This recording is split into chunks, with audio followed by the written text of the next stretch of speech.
Watimo agonyo gi mondo gidhi kucha, mondo giti kucha gi kaka chik mar ODM.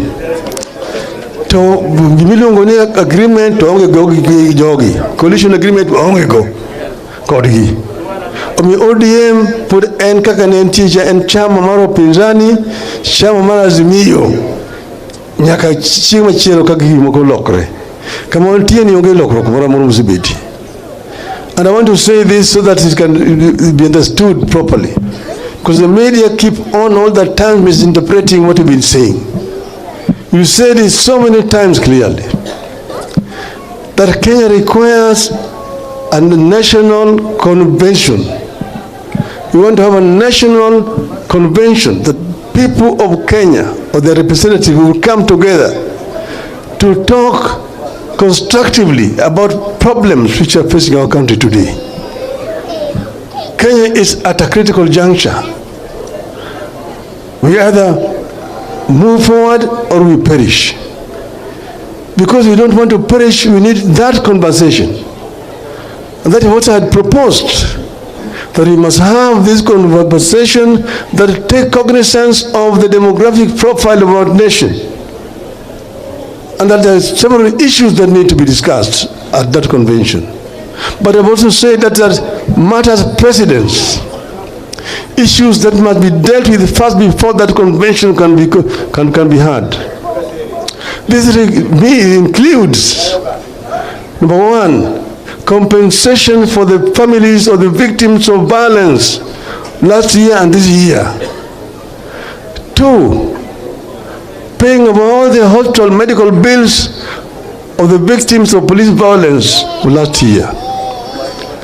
Number three is a release of all people who have been arrested and are in police custody. Number four is the dropping of all the pending charges which are pending in courts. Number five is the sacking and prosecution of all police officers who have been involved in criminal violence against innocent Kenyans who are actually exercising their rights as enshrined in the Constitution. And then we said that once that has been done, then people will sit down and dialogue. And we've also actually come up with what that dialogue should be about. The issues that have been raised by Gen Zs are not new issues. There are similar issues which we raised last time, even last year on the streets. We talked about unemployment in our country. We talked about high cost of living in our country. We talked about corruption, rampant corruption in the country.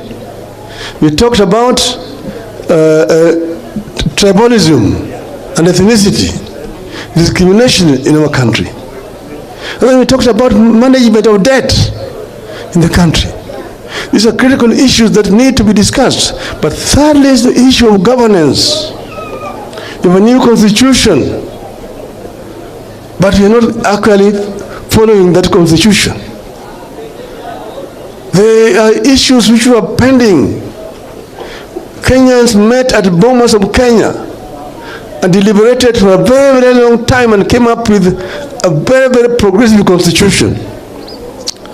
That constitution was bastardized to a certain extent during the so-called Naivasha process.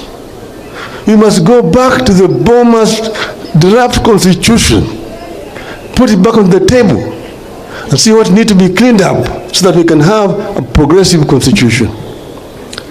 So you said, therefore, that it's on the basis of that kind of elaborate process that we can then talk about a government of national unity.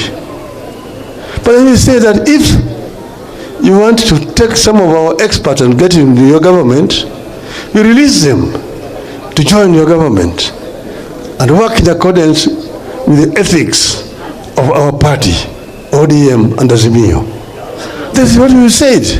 We have not changed. The position has not changed. We said we want to see a new Kenya, and the people of Kenya are entitled to it. And that's why we said we agree with Gen Z in their demands. Gen Z demands are the demands of the people of Kenya. Aloso mangenya, yero kumana yenye. Baba yeko ni